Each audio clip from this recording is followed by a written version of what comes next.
अस्सलाम वालेकुम जी। Kitchen corner and vlogs में वेलकम जी। आज किचन बाजी आपको एक बहुत अच्छी ट्रिक बताने लगी हैं। तो अक्सर हम जो सालन बनाते हैं, आलू गोश्त बना लो, आलू मटर बना लो, कोई भी शोरबे वाला सालन जिसमें आलू भी शामिल होते हैं, तो ये शोरबा जो है अगर हम ज़्यादा बनाएं तो हमें पत्ता पत्ता लगता है। और चावलों के साथ अक्सर शोरबा ज़्यादा चाहिए होता है। जैसे मेरे घर में तो जो शोरबा है ना वो ज़्यादा पसंद किया जाता है चावलों पे डालने के लिए ना। कुछ लोग होते हैं ज़रा पूरा पूरा सालन डालते हैं, लेकिन मेरे घर में शोरबा ज़्यादा बनता है। और शोरबा पतला पतला जो है अच्छा नहीं लगता देखने में भी। और अगर आप शोरबे को गहरा करना चाहते हैं, प्याज ज़्यादा डालेंगे तो सालन मीठा मीठा हो जाएगा। और ये देखें मैंने क्या किया है जी, शोरबा गहरा करने के लिए आपको दिखाया है जी। मैंने निकाला है जी, जब सालन आपका तैयार हो जाए तो एक आलू निकाल लें उसी डोई में, उसी चम्मच में, और उसको छोटे चम्मच के साथ आप प्रेस करें। अच्छा सा उसको मिक्स करके, मैश करके ना, तो उसमें अच्छा सा मिक्स कर दें। और इसी तरह करके 3-4 पीस निकालें जब तक देखें कि आपका जो है ना सालन का शोरबा जो है ना सही वो गहरा गहरा हो गया है। तब तक आप 3-4 पीस जो है मिला देना। तो सालन के हिसाब से अगर ज़्यादा सालन होगा तो 1-2 पीस और भी आप इस तरह कर सकते हैं।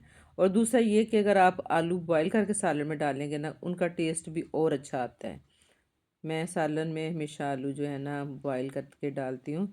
और एक तो इसमें ये भी है कि कुछ लोगों को आलू खाना पसंद नहीं, किसी की कोई रीज़न भी हो सकती है। जैसे शुगर पेशेंट अक्सर जो हैं वो आलू वाला सालन खाना पसंद नहीं करते, लेकिन बॉयल करने से ये होता है कि उसका स्टार्च जो है वो काफ़ी हद तक निकल जाता है।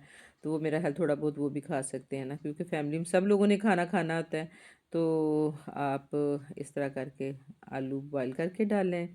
और उसके बाद ये है कि शोरबा गहरे करने के लिए आप देखें, ये मेरा शोरबा जो है ये माशाल्लाह है ज़्यादा मिक़दार में, लेकिन ये गहरा गहरा है।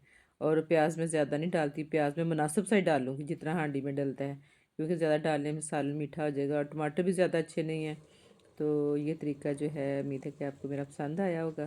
पसंद आए तो प्लीज़ वीडियो को लाइक कर दें, चैनल पे न्यू है तो सब्सक्राइब कर दें, और साथ लगी बेल को ज़रूर प्रेस कर दें ताकि जो भी मेरी न्यू वीडियो या व्लॉग आए आप तक फ़ौरन पहुँचे।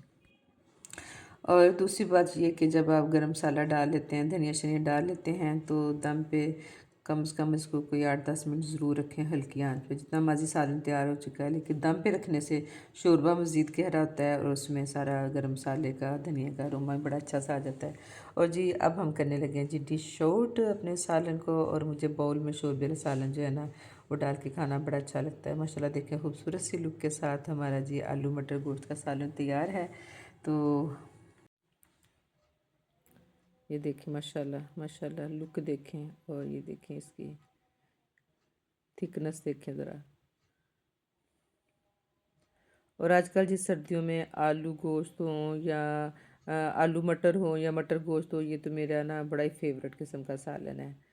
मटर तो मुझे बहुत बहुत अच्छे लगते हैं, और वैसे भी मटर हर जगह इस्तेमाल होते हैं जनाब। आलू मटर बना लें, मटर गोश्त बना लें, मटर वाला पुलाव बना लें, मटर गाजरें बना लें, मतलब कि मिक्स वेजिटेबल्स जो जो मतलब कि हर चीज़ में मेरा हल मटर डल जाते हैं। तो जी जनाब, ये थी हमारी आज की छोटी सी वीडियो। मिलते हैं नेक्स्ट किसी वीडियो या व्लॉग में। अल्लाह हाफिज़।